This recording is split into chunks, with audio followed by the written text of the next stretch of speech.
Hi, I'm Rahel Philipose and you are listening to Three Things, the Indian Express News Show.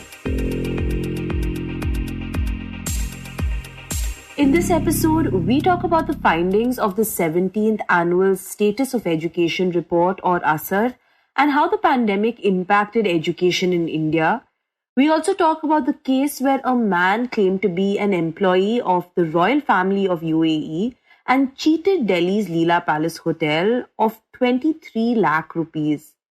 But first we talk about the wrestlers protesting against Brij Bhushan Sharan Singh, the president of the Wrestling Federation of India or WFI. India's renowned wrestlers like Vinesh Phogat, Sakshi Malik and Bajrang Punia are staging a protest at Delhi's Jantar Mantar, where Vinesh accused the BJP MP Brij Bhushan and coaches of sexually harassing women wrestlers. और वही coaches जो camp में लड़कियां होती हैं उनके साथ में बातचीत करवाते हैं लड़कियों की शोषण करवाने के लिए ही और अध्यक्ष जी ने खुद पता नहीं कितनी लड़कियों का शोषण किया आज तक अगर किसी भी खिलाड़ी को कुछ भी होगा रेसलिंग में तो प्रेसिडेंट जो हमारे रेसलिंग प्रेसिडेंट है वो जिम्मेदार रहेंगे हमारी फेडरेशन जिम्मेदार उस चीज की This created an uproar in the wrestling fraternity and soon more wrestlers joined the protest. While Brij Bhushan denied the allegations, Swati Maliwal, the chairperson of the Delhi Commission for Women, served a notice to the Sports Ministry. मेरे हिसाब से इस देश के लिए इससे ज्यादा शर्मनाक कुछ नहीं हो सकता। हमने दिल्ली पुलिस को नोटिस इशू करा है और केंद्र सरकार के यूनियन स्पोर्ट्स मिनिस्ट्री को नोटिस इशू करा है। इस केस में तुरंत न्याय होना चाहिए। The Indian Express's Nihal Koshie, who met the protesters at Jantar Mantar, joins us in this segment to talk about the allegations and its impact on Indian sports. So Nihal, before we get into the protest and the sexual harassment allegations against Brij Bhushan, can you first tell us about him? Yeah, Brij Bhushan Sharan Singh is a BJP MP from Kaizerganj. He's been an MP for 6 terms. Once he fought from a Samajwadi Party ticket also. And he is a veteran politician and he's got a strong base and a strong voter bank back home. And he's also of course, the Wrestling Federation of India chief, and he's been the president for close to a decade. And he is also, like, you could say that when it comes to administrators, he's one of the more known faces because he is at wrestling events. Recently, he was in the news for the wrong reasons because he slapped a wrestler on stage. And he is a known face, even in wrestling circles and outside also. And now again, he's in the news for the wrong reasons. A protest started in Jantar Mantar on Wednesday, where India's most celebrated wrestlers came out accusing him of sexual harassment. So, could you walk us through what happened on Wednesday? See, the wrestlers have had issues with the federation in the past, but what is news today and news because somebody like Vinesh, supported by Sakshi and Bajrang and the other big wrestlers, they are all supporting Vinesh, and Vinesh is saying that they have the coaches at the national camp, which is held in Lucknow, and even the Wrestling Federation of India President Brij Bhushan Sharan Singh, they have been sexually harassing women wrestlers. Yeah. And Nihal, Vinesh mentioned how around 20 women confided in her about this harassment, right? Yeah, Vinesh today said that women's wrestling in UP is finished because of this harassment. Girls don't want to go to the camp. Yesterday, she said that he can recall at least 20 wrestlers talking to her and breaking down about the harassment they have faced at the hands of Brij Bhushan. The coaches and the officials are hand in glove. And today, she said that yesterday there were 2 wrestlers who were ready to come out with proof if needed. Today, that number has gone up to 5, 6. She's getting calls from right around the country, even from Kerala, Maharashtra, saying that we have also faced similar bad situations. Right.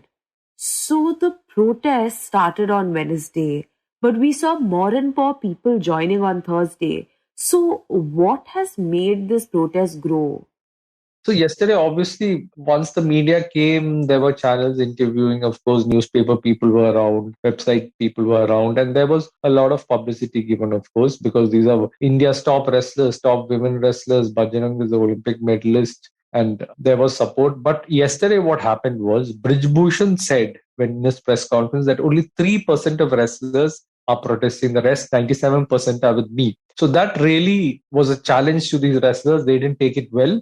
And Bajrang last night on Instagram put out a video saying that Brij Bhushan is saying just 3%. We want all of you to come out and support us. ये हमारे game को बचाने की लड़ाई है, इसमें आप हमारे साथ खड़े हुइए। और जो हमारे प्रेसिडेंट साहब बोल रहे हैं कि ये तो 3% है, 97% तो मेरे साथ है। तो आप सभी एकजुट होके, क्योंकि हमें कुश्ती को बचाना है, जो आने वाला भविष्य है हमारा, उसको हमें बचाना है। तो आप सभी एक बार इकट्ठा होके एकजुटता दिखाइए। Ravi Dahiya, who trains at Chatrasal, where Sushil used to train, who is the Olympic silver medalist. He was not there yesterday because what people tell me is because of personal commitments. But he also put out a video and today he was there. मैं सभी अपने पहलवानों से, सभी कोचों से, मैं जो भी कुश्ती जगत से जुड़े हैं, तो सभी से मैं रिक्वेस्ट करता हूं कि आप सभी भी जंतर मंतर पर जरूर पहुंचे। I mean, these are some of the biggest names. They all came there. And more than that, seeing what has been happening, watching on social media, Bajrang asking wrestlers to come out, wrestlers from all the wrestling hubs, a large number of wrestlers from the wrestling hubs of Haryana, Punjab, UP, they were all there today, whether they are dangal wrestlers, mud wrestlers, some who have moved from mud to mat, some former internationals, even wrestlers from UP, they were all there today. The number at the protest has gone up like anything. And even beyond wrestling, there were farm leaders, farmers leaders, there were politicians. Even though the wrestlers have said that they don't want politicians to speak and this is not a political protest, everybody was there today. And the support for these wrestlers who started yesterday has grown a lot. So you mentioned 5 women told Vinesh that they are ready to come forward and talk. So can you tell us about their demands or the demands of the protesting wrestlers? So there are people who want to talk and they are keen to talk, but they are hoping that it doesn't come to that because they want the president sacked. Like Vinesh said, they don't want to come and show their face and a name be attached and then they have to talk about it, which is difficult for women to talk about sexual harassment. So they don't want that to happen. Ideally, they would avoid that. But they said that if today they were only able to meet the directors of the sports ministry, they said that if there is no action from the government, they would file an FIR maybe by tomorrow. Right. So the sports ministry sought an explanation from WFI and directed it to furnish a response within 72 hours.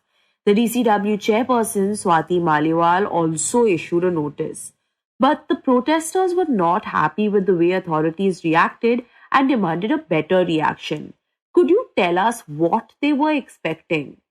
So as we are talking on Thursday evening, Anurag Thakur has just told a news agency, ANI, I think, that he will meet the wrestlers as soon as he's in Delhi. He was not in Delhi today. Today, the wrestlers met some directors from the sports ministry. They were unhappy because the directors, according to them, just requested them to end the protest and they would find solution, but that just didn't work. They are going to dig their heels in and they're not going to move from the protest side. So they are in for the long haul. So Nihal, as we've discussed, this is a big issue that is getting bigger as more wrestlers are joining the protests. Now, can you tell us what kind of impact or ripple effect these protests may have, not just on wrestling, but on Indian sports in general? So Vinesh coming out and speaking about sexual harassment in wrestling is a big step. He's taken a brave step and a bold step because this is against the administrator who is a dictator of sorts. He is at events, he decides trials, he decides everything which happens in the WFI. Not even a leaf moves in the WFI, if I can say that without him. He is, in short, a terror for wrestlers. They are all scared of him for whatever reason. Some of them respect him, some of them are scared of him. And the fact that this has been happening for many years, but women have only spoken to senior women, younger women have spoken to senior women wrestlers like Vinesh and told them their issues. They have broken down, Vinesh said, up to 20 of them. But nobody has, even journalists who have covered wrestling, knew of such allegations. These are allegations, but they knew of such allegations. But till date, nobody has come out and on record and accused the WFI. In WFI, the coaches appointed there who are being appointed so that the sexual harassment can continue. A direct allegation against the WFI president. So it is huge. It's a huge step. And Vinesh says there are women wrestlers ready to file FIR, to complain, and who will come out and talk about this. And this will also help Vinesh, a star, a 2-time world championship medalist, talking about sexual harassment, will help in other sports also. like if they are going through such a thing, to come and speak up, because she's an icon and she has given other women a lot of courage to speak up. So it's huge in that way, and hats off to her for doing this, because it's a big step. And even today, the wrestlers, even the male wrestlers, were saying that we knew about this, but we needed somebody to step up. And when Vinay stepped up, she has done the right thing. So she's got a lot of support from the fraternity. Now, what happens to Brij Bhushan, what steps the sports ministry takes? He's a BJP politician, he's a BJP MP, he's very powerful in his constituency. What decision the party will take, all that we will know in the next couple of days.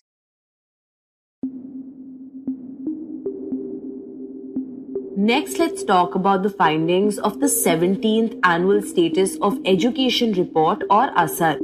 After a pandemic-induced break of about 4 years, nearly 7 lakh children in the age group of 6 to 14 across 616 districts were surveyed to record trends in education parameters like enrollment, attendance, and reading and arithmetic abilities. And the survey confirmed some of the fears educators and policymakers had about the pandemic's impact on learning levels across both government and private schools, and for both boys and girls. But on the bright side, it also found that school enrollment touched a record high last year, with nearly 98.4% of children in the 6 to 14 age group now in school. The Indian Express's Sourav Roy Barman joins us in this segment to talk about the findings of the ASER, the impact of the pandemic, and what it means for the future of education in India. So, Sourav, the Annual Status of Education Report, or ASER, was released this week after a gap of about 4 years. Can you tell us what purpose this report serves and why we saw such a massive gap between this one and the previous one? So ASER is basically annual status of the education report, and it is more like a health check of how our education system is doing. And it was launched way back in 2005, and since then they have been issuing it every year.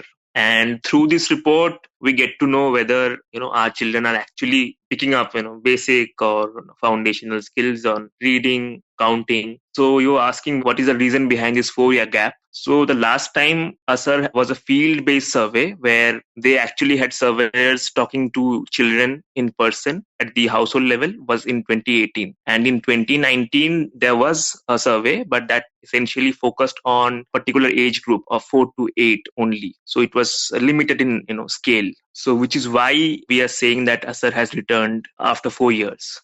Right. Okay. So the scale of the survey is massive. It covered about 7 lakh students in 19,060 villages. And as usual, it looked at enrollment, basic arithmetic, and reading abilities in kids. But did the pandemic make them reevaluate the focus of their survey?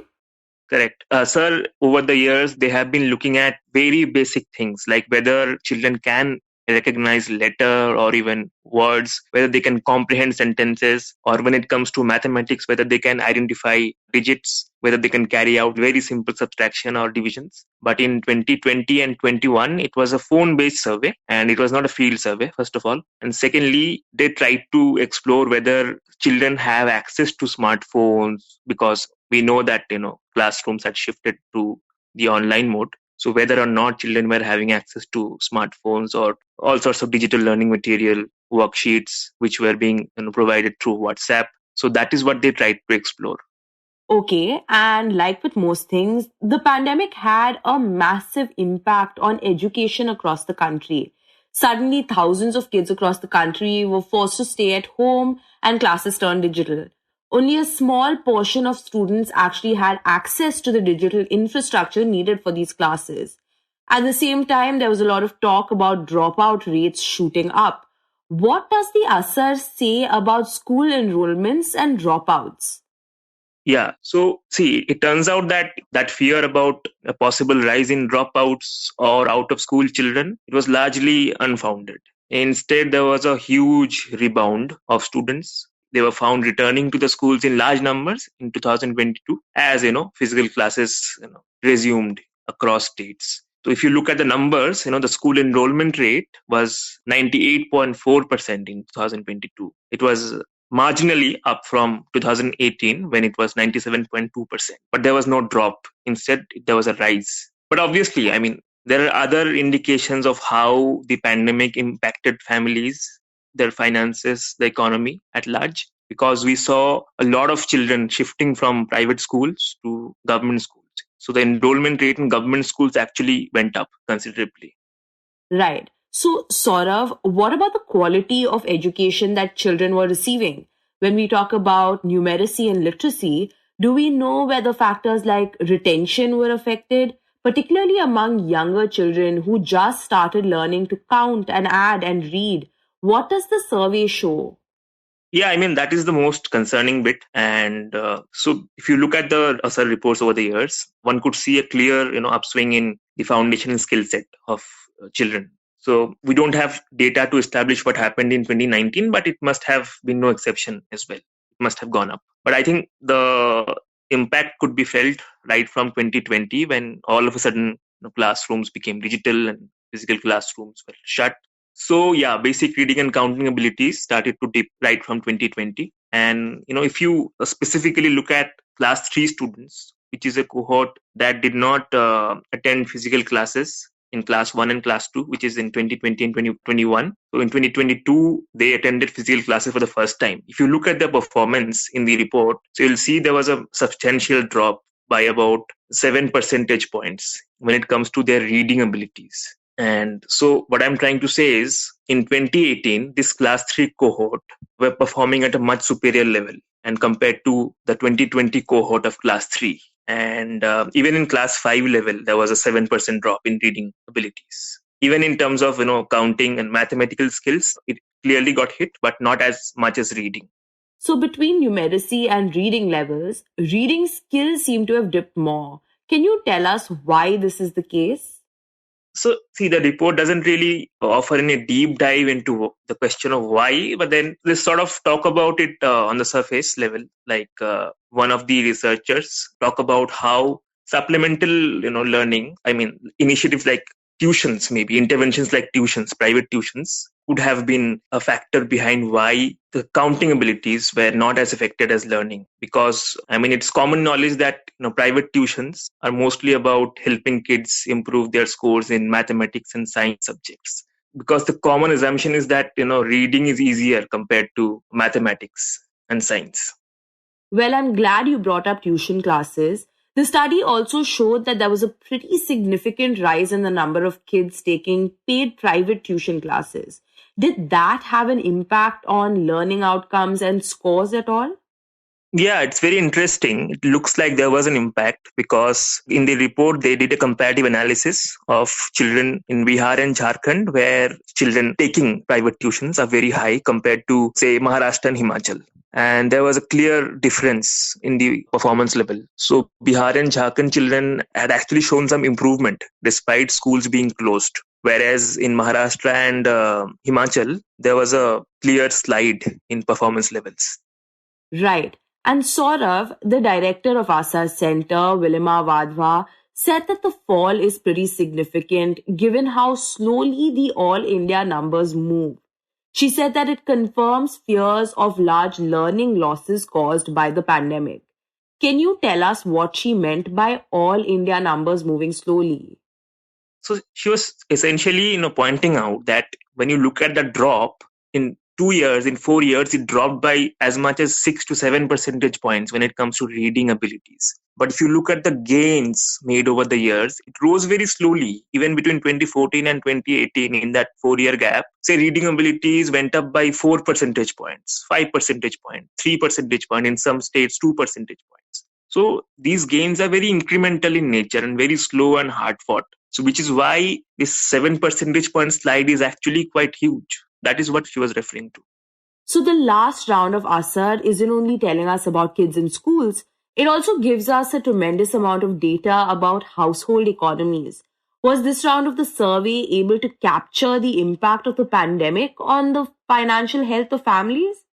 Yeah, so this is basically a household survey. So when the surveyors go to a particular household, they don't just evaluate their learning skills or learning loss. They also look at other parameters like whether that particular household is a kacha household or a pakka household, whether there are family members owning any motorbike, or even whether the family has a toilet, or whether they use a television set or not. So these are the markers. If you look at those markers, so it seems the pandemic had clearly had an impact. So I'll give you one small example.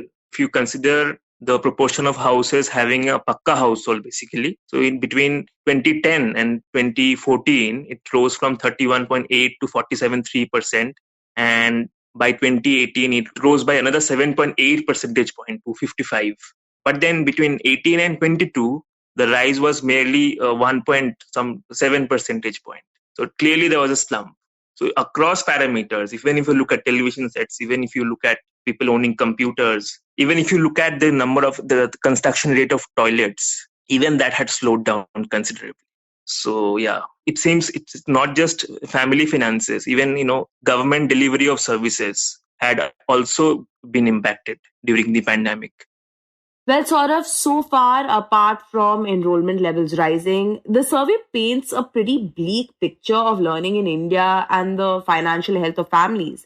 But is there any good news here? Most kids are now back in the classroom. So is there scope of learning levels rising once again now? Yeah. Actually, many have pointed out, if you look at the numbers also. So if you compare 2018 to 2022, obviously the numbers appear very grim. But then if you look at 2021 and 22, if you compare 2022 numbers with 2021 numbers, you will see that there has been a rise. So once schools started reopening, there were clear indications that some losses are being reversed. So yeah, there are signs of recovery as well.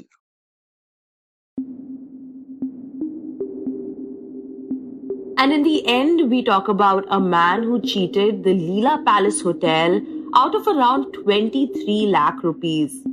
A man identified as Mohammed Sharif introduced himself as an employee of the royal family of the United Arab Emirates while checking into the Leela Palace Hotel. He stayed there for over 3 months and then left the hotel without clearing his dues. He also stole silverware from the hotel while leaving. Now the hotel has filed a case against him. The Indian Express's Jignasa Sinha joins us in this segment to talk about this case. So Jignasa, can you first tell us when the accused came to Leela Palace and how he introduced himself? So this man, Mohammed Sharif, he came to Leela on August 1st and he told the hotel staff that he is a UAE resident and he has been living there for years now, and he's related to the Abu Dhabi Royal family, as in he's an employee with the Sheikh there. And as per the police, obviously the hotel staff were impressed, as he kept saying that he had worked there for so long and he has come to India for some official work, and he booked this deluxe room there, and they said, okay, fine, you can stay here. And then he told them that he's going to be staying here for months. So yeah, he was there for more than 3 to 4 months there. And did he provide any proof of identity to the hotel to support his claims? So the police are saying that Sharif did give his business card and he had this UAE resident card, but they are forged and they are fake now. I mean, that's what the police have found. The business card was fake. The resident card was forged, and other ID documents he gave to the hotel staff to prove his claims, they're all forged. And the police are also looking into if his name is indeed Sharif or if it's something else. They're not even sure of that right now. So he stayed there for 3.5 months, which is a pretty long time. And during this time, he mingled with the staff as well. He told them stories about UAE. Can you tell us what sort of things he was telling the staff? So, he came to the hotel on August 1st and left around November 20th last year. And that's more than 3 months. It's a long time. And during this time, he did interact with a lot of staffers. And, he would tell them stories about him living in Dubai and Abu Dhabi and, connecting with the royal family. He said that he was directly working with Sheikh Falah bin Zayed Al Nahyan. I mean, this Sheikh is he comes from this family who've been rulers in Abu Dhabi for almost half a century. And he said he was working with them and he was a royal family staffer and he has come here for some official work. And he would, talk about his life there a lot to seem like this influential person. So the, staffers would get impressed by him. And because he stayed for a very long time, they thought that, he was there for some work and it was all genuine until it wasn't. So when did the hotel start suspecting that he wasn't a member of the royal family? So once you're staying for 3-4 months, I think you are supposed to, at least compensate some of the bill during the stay. But according to the police, this man, he paid part of the bill. So the complete bill of the 3 and 4 months is 35 lakhs something. And he paid 11 lakhs in between. So like during September or October, he gave the hotel staff that check, or he made that payment, and that payment went through. So he did pay 11 lakhs and the hotel staff thought that, okay, he's genuine since he's paid part of the money. But the remaining, he did not pay them, and he gave a check to them while, in November. But when went ahead with the check, they found that it was outdated and there were insufficient balance in his account. This is when they started suspecting that there's something wrong because this man has stayed for very long. And why would somebody give a check like that? So even before they could confront him, he fled from the hotel on November 22nd. And while leaving, he not only fled without making the payment, he also, committed theft. Police said that he stole like silverware from the room, and he also stole this mother of pearl tray, which was kept inside the room. So he did steal all of that. And a case has been registered against this person. So what is the update on the case? Well, the police are saying that they found that this guy is not a UAE resident. He's not a staffer of the royal family of Abu Dhabi. He's an Indian and he came to Delhi around the same time when he, checked into the hotel. They suspect that Sharif is his real name, but they're not very sure. And they've also found a mobile number that he was using in India, which is registered in Karnataka. And so they suspect that he fled to Bangalore, and now they've just formed multiple teams and they've sent them to Bangalore. But they're also looking in Delhi, they don't know for sure where he is. But yeah, his phone number was registered there in Karnataka, so they're looking there, and they're also looking in Delhi. But they've not been able to find him yet. He's absconding as of now. So Jignasa, you mentioned that he forged a business card and provided that as identification. And as you know, in most hotels, they require some form of identification like a driver's license or a passport. The fact that the hotel didn't ask for that kind of identification in this case, what sort of questions does it raise about the hotel itself?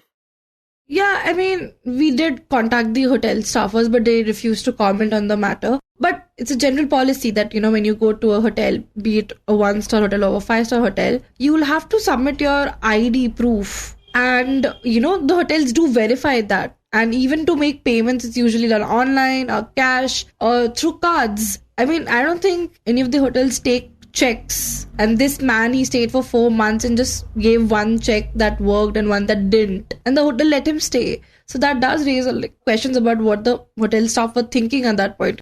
Usually, even with people who come from foreign countries, they take their passports. I don't think the staffers even asked for a passport in this case. But, usually you do take passports, you do take credit cards. So in case anything goes wrong or in case the person is trying to commit fraud, you can catch the person then and there. However, in this case, they couldn't. They couldn't until he left without paying the bill and, committing theft as well. You were listening to 3 Things by the Indian Express. Today's show was hosted by me, Rahel Philipose, and written and produced by Utsa Sarmin with the help of Rahel Philipose and Shashank Bhargava. It was edited and mixed by Suresh Pawar. If you like the show, then do subscribe to us wherever you get your podcasts. You can also recommend the show to someone who you think will like it. Share it with a friend or someone in your family. It's the best way for people to get to know about us. You can also tweet us at Express Podcasts and write to us at podcasts@indianexpress.com.